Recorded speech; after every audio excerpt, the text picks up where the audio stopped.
أعوذ بالله من الشيطان الرجيم. بسم الله الرحمن الرحيم. يا أيها الذين آمنوا لا تتخذوا عدوي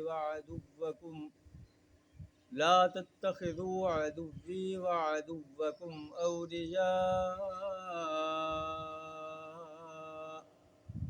تلقون إليهم بالمودة وقد كفروا بما جاءكم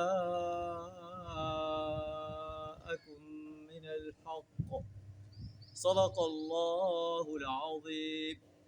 سورہ ممتحنہ کی پہلی آیت کا ایک جز آپ کے سامنے تلاوت کیا.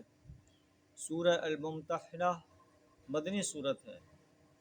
اس صورت کے اندر ایک اہم آرڈر بیان فرمایا گیا ہے، جس میں فرمایا گیا کہ اے ایمان کا دعویٰ کرنے والے انسانوں، میرے دشمنوں کو اور اپنے دشمنوں کو دوست نہ بناؤ، اور اسلامی حکومت کے راز جو ہے وہ دشمنوں کے سامنے افشا نہ کرو.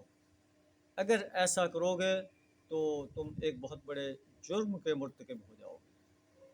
حضرت حاتم بن ابی بلتہ رضی اللہ تعالیٰ عنہ کے بارے میں آتا ہے کہ نبی صلی اللہ علیہ وسلم جب مکہ پر چڑھائی کرنے کا ارادہ رکھتے تھے تو انہوں نے ایک خط دے کر ایک عورت کو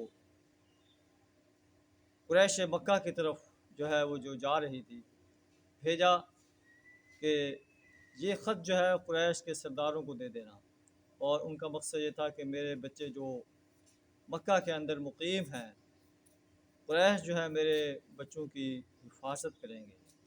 نبی صلی اللہ علیہ وسلم کے حملے میں جو کچھ تو خون برپا ہونے کا خطرہ تھا، اس سے میرے بچے جو ہے وہ محفوظ رہ جائیں گے، یا کفار مکہ قریش کے سردار جو ہیں میرے بچوں کو کوئی زخم نہیں پہنچائے.